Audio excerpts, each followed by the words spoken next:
सहना भवतु सहनौ भुनक्तु सह वीर्यं करवावहै तेजस्विनावधीतमस्तु मा विद्विषावहै। ओम शांति शांति शांतिः। चरितं रघुनाथस्य शतकोटि प्रविस्तरम् एकैकमक्षरं पुंसां महापातकनाशनं वाल्मीकिगिरिसम्भूता रामाम्भोनिधिसंज्ञा श्रीमद् रामायणे गङ्गा पुनाति भुवनत्रयं वाल्मीकिर्मुनिसिंहस्य कवितावनचारिणः शृण्वन् रामकथानादं को न याति परां गतिम्। जय जय रघुवीर समर्थ सियावर रामचंद्र भगवान की जय। राम लक्ष्मण और सीता तीनों ने भी वलकल पहन लिए हैं और माता कैकेयी की को प्रबल इच्छा है कि ये तो सबके साथ चले जाए, तो कोई नहीं ला रहा तो स्वयं ही वस्त्र ला करके दिया, पहनो और है ना, उनके साथ कुछ भी भेजने का नहीं है। फिर इसके बाद वलकल धारण किए हुए राम लक्ष्मण और सीता आगे क्या करते हैं इसका यहाँ पर वर्णन आता है। तस्यां चिरं वसनायां नाथवत्यामनाथवत्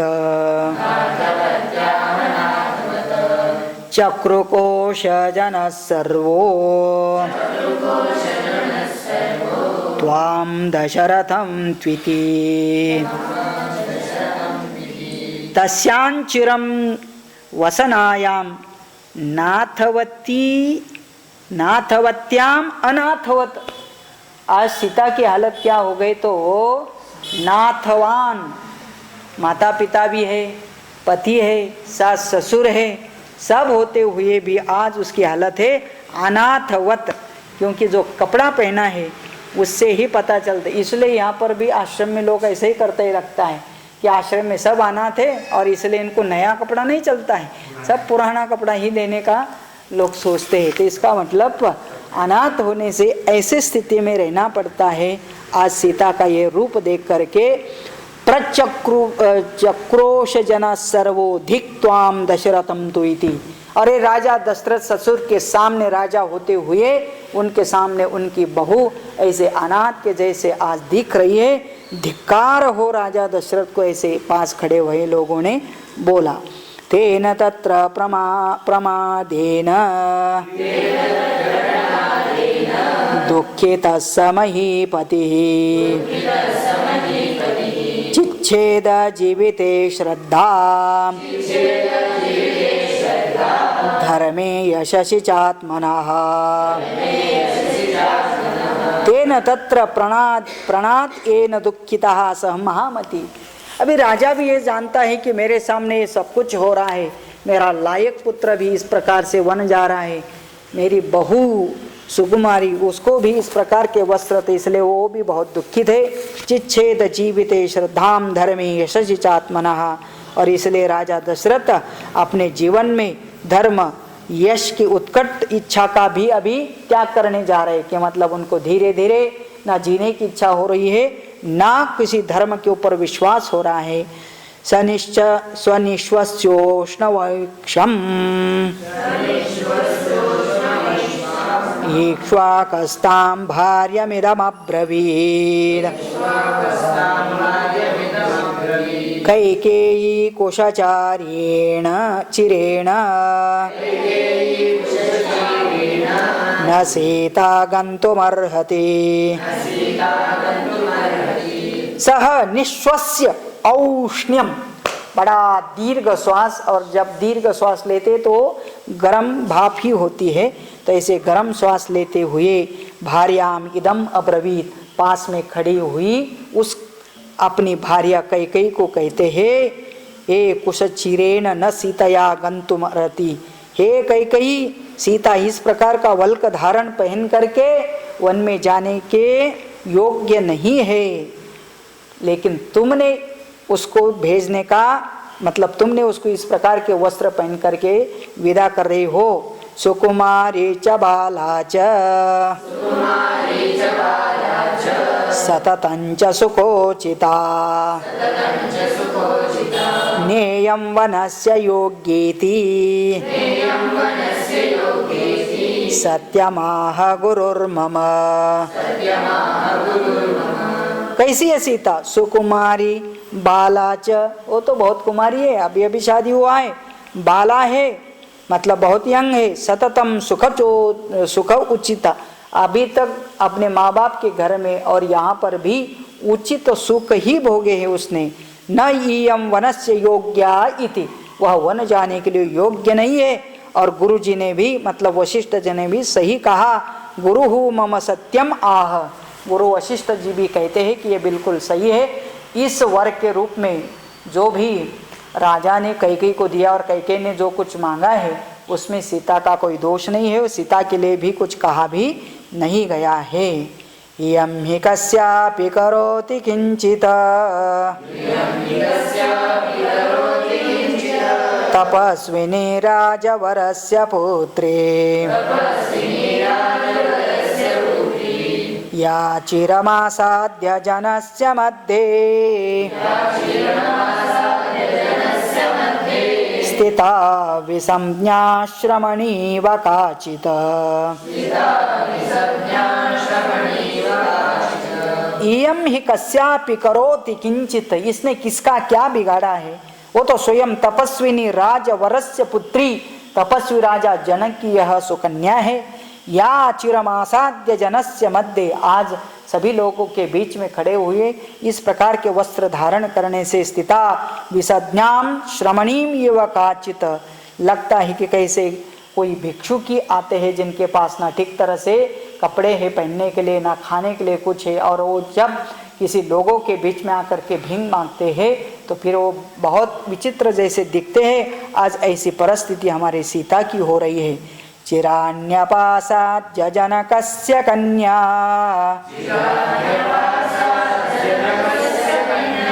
ज्ञेयं प्रतिज्ञा मम दत्तपूर्वा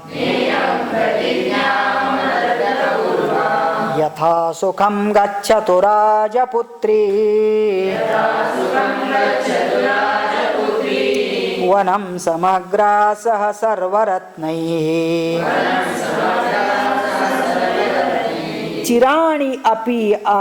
चिराणी अपास्य जनकस्य कन्या, यह तो राजा जनक की पुत्री है, इसको इस प्रकार के वस्त्र पहनना ठीक नहीं, इसलिए वो निकाल करके नय्यम प्रतिज्ञा मम दत्तपूर्वा, और मैंने जो कुछ प्रतिज्ञा की है, कैकेयी को वर दिया है, उसमें सीता का उल्लेख नहीं है। सीता के लिए कोई वनवास नहीं है, या उसको चिर वस्त्र धारण कराने का भी कैकेयी का कोई अधिकार नहीं है। स्थिता या चीरमासाद्य जनस्य मध्ये, तो यथा सुखम गच्छतु राजपुत्री, वो तो यथा सुख पूर्वक उसको विदा करना चाहिए, सब प्रकार के अच्छे कपड़े पहनना चाहिए। वनम समग्रासः सर्व रत्न ही, अपने पास जो रत्न है आभरण है वो सब लेके भी वो जा सकते, उसको जाने देना चाहिए। ऐसे राजा दशरथ कह रहे हैं।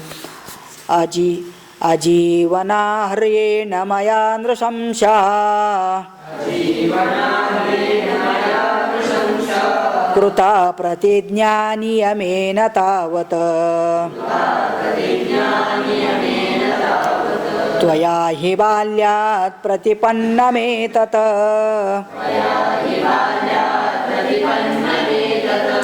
तन्मादहेत् वेणुमिवात्मपुष्पम्।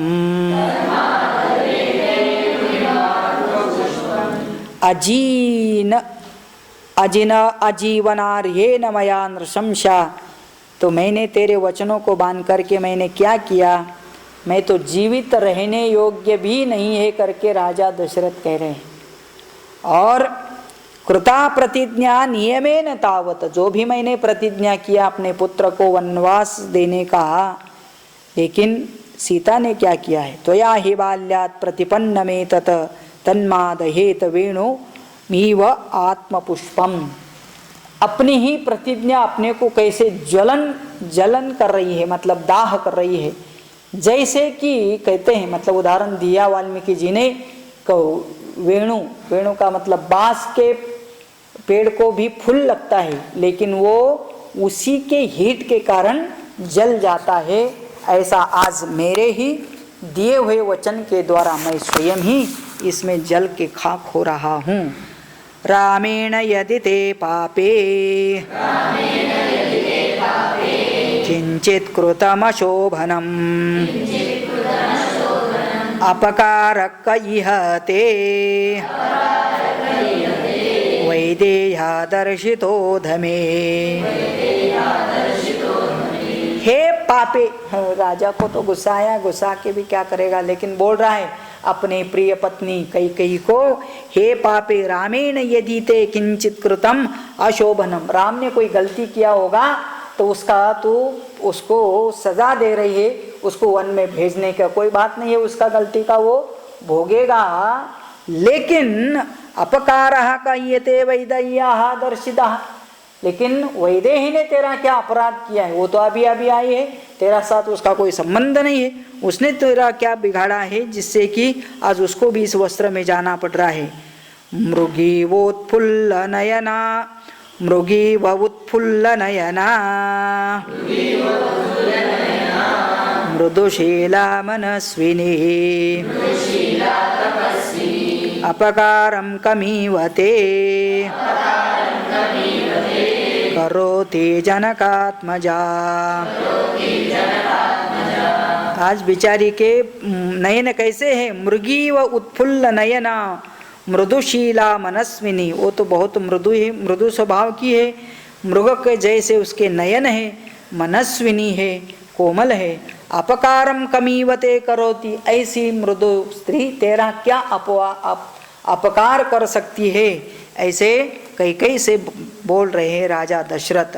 ननु पर्याप्तमेव ते पापे राम विवासनम किमेभिः कृपणैर्भूयः पातकैरपि ते कृतैः। ननो पर्याप्तम एवं ते पापे राम विवासनम, राम का त्याग करना, राम को वन में भेजना ही तुमने बहुत बड़ा पाप तो कर ही लिया है। किम एभिः कृपणैः भूयः पातकैरपि, उनके साथ साथ सीता को भी इस प्रकार से भेजने को तुम्हें क्या और भी ज़्यादा पाप ही पाप होगा। इसलिए कृतघ्ने प्रतिज्ञातं मया तावत् त्वयोक्तं देवि शृण्वता रामं यदभिषेकया त्वमिह गतमब्रवीहि। हाँ, अभी तो क्या हुआ था पता है, पहली कथा तो आपको याद ही होगी कि राम का अभिषेक होने वाला था, तो पहले दिन वो उपवास करना, पूजा करना, बहुत कुछ करके, व्रत धारण करके, अगले दिन तैयार होकर के वो राजा का दर्शन लेके राज्याभिषेक की तैयारी करने के लिए आए थे। तो ऐसे बहुत सजे हुए आए थे, आभरण से युक्त थे, मन भी अलग था। और ऐसे समय पर इसने उसको जब देखा, राम जी ने देखा कि दशरथ जी पिता की यह हालत, और ये हालत क्यों हो, कैसी हुई, तो कैकेयी से ही पूछा और कैकेयी ने सब वृत्तांत बता दिया। मैंने वर मांग लिया और उस वर के अनुसार यही चीज़ है, तुमको वनवास को जाना चाहिए और भरत को राज्य देना चाहिए, वो याद दिला रहे राजा उसको। तो कहते प्रतिज्ञातं मया तावत् त्वया उक्तं देवी शृणुता रामं यदभिषेकाय त्वं यह आगतम अब्रवीहि। राम तो राज्याभिषेक के लिए आया था, तब तूने उसको इस प्रकार से बता दिया मेरी प्रतिज्ञा के बारे में। और उसने तो बेचारे ने वही से निर्णय कर लिया कि राज्य तो छोड़ दिया, अभी वन में जा रहा है, लेकिन इसके साथ साथ सीता ने कुछ बिगाड़ा नहीं, लक्ष्मण ने भी कुछ नहीं है, तो इसलिए उनको कुछ ना कुछ उनके साथ भेजना चाहिए, अन्न धान्य इत्यादि ही, तो उसको मना किया था उसने। इसलिए राजा दशरथ उसको बोल रहे तत्वे तत्समतिक्रम्य निरयं गन्तुमिच्छसि मैथिलीमपि याहि त्वम् ईक्षसे चिरवासिनी। तो कहते हैं कि तुमने भी उस मिथिला कुमारी का मतलब सीता को इस प्रकार से वस्त्र पहना दिए हैं। या ही तो ईक्षसे चिरवासिनम, और तू उसको इस प्रकार के वस्त्र पहना करके और भी पाप अपने लिए तैयार किया और उसको कहाँ भोगेगी, ऐसे राजा ही अपने पत्नी को कह रहे हैं। एवं ब्रुवन्तं पितरं राम संप्रस्थितो वनम् अवाक्षिर समानासीन इदं वचनमब्रवीत। तो फिर क्या हुआ, पहले ही आपको पता है कि सीता को ये अलग अलग टुकड़े टुकड़े का वस्त्र पहनने में तकलीफ थी और वो नहीं पहन पा रही थी। तब तुरंत जा कर के राम ने ही हेल्प किया और उसको पहना दिया। और फिर उसके बाद राम ही राजा से बोलते हैं कि राजा दशरथ पत्नी को इस प्रकार से बोल बोल करके अपने शर्म के कारण नीचे मुँह करके बैठे हैं। तब उसको जाकर के राम कहते हैं कि अभी हम चलते हैं। ऐसे कि जो नीचे देखते बैठे हुए पिता के पास जाकर के बोल रहे हैं कि हम अभी विदा लेते हैं, हम अभी आपका प्रतिज्ञा का पालन करने जा रहे हैं। इयं धार्मिक कौशल्या मम माता यशस्विनी वृद्धा च क्षुद्रशीला च न च त्वां देव गर्हते। अभी राम को एक ही चिंता सता रही। कौन सी चिंता सता रही? तो मैं तो जा रहा हूँ, मेरे साथ वैदेही भी आ रही है और अभी कई रूप देख करके बोलता तो नहीं कई का नाम, लेकिन उसको पता है राजा की ये हालत है। कई ये तो इस रूप में है, अभी माता कौशल्य का क्या होगा। और इसलिए पिताजी से कह रहे हैं इयम धार्मिक कौशल्या। पहले तो मेरी माता कौशल्या बहुत धार्मिक स्वभाव की है, यशस्विनी है, वृद्धा है, अक्षुद्रशीला, और उसका शील स्वभाव तो ऐसा है कि अक्षुद्र मतलब वह संकोचित स्वभाव वाले वाले उदार स्वभाव वाली है। न च त्वाम देव गर्हते, और हे देव आप उनके पति हैं, हमारे पिता हैं और इस राज्य के पालक हैं, उनकी रक्षा करना आपका दायित्व है। ऐसे राम जी अपने माता का कार्यभार पिता के ऊपर दे करके उनको प्रार्थना कर रहे हैं कि उनका अपने माता का ख्याल रखो। मया विहीना वरद प्रपन्नां शोकसागरम् अदृष्टपूर्वव्यसना भूय सम्मनन्तुमर्हसि। मया विहीना, जब मैं चले जाऊंगा मेरे बिना वह रहेगी। और प्रपन्नाम शोक सागरम, मैं जाने के कारण उसको बहुत शोक होगा, मतलब शोक के सागर में वो डूब जाएगी। इस समय पर हे वर देने वाले राजा, अदृष्टपूर्व व्यसनाम भूयः सम्मन्तुम अर्हसि, आप उनके सम्मान कर सकते हैं, उनको सम्मान से देख सकते हैं, उनको ख्याल रखना चाहिए करके आप राम जी अपने माता के बारे में पिताजी से इस प्रकार प्रार्थना करते हैं। पुत्र शोकम यथा नर्चेद त्वया पूज्येन पूजिता मां हि संचिन्तयन्ती सा त्वयि जीवे तपस्विनी। तो राम जी कहते हैं कि पुत्र शोकम यथा नरचेत, न रुच्छेत, नरचेत न प्लस रुच्छेत गुण, नरचेत। तो पुत्र शोकम यथा नरचेत, पुत्र के कारण शोक में न डूबे, ऐसा त्वया पूज्येन पूजिता, आपके पूज्य पूज्य पिताश्री के द्वारा, यह पति के द्वारा उसका रक्षण होना चाहिए। क्योंकि माम ही संचिंतयंती, मेरा ही चिंतन करने के कारण वह बहुत दुखी होगी। सा त्वयि जीवे तपस्विनी, यदि आप उसके सहारा बन जाते हैं तो वो जिंदा रह सकती है। इमां महेन्द्रोपमजातगर्धिनी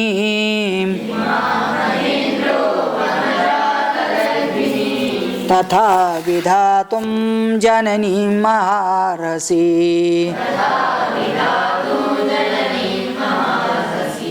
यथा वनस्ते मयि शोककर्षिता,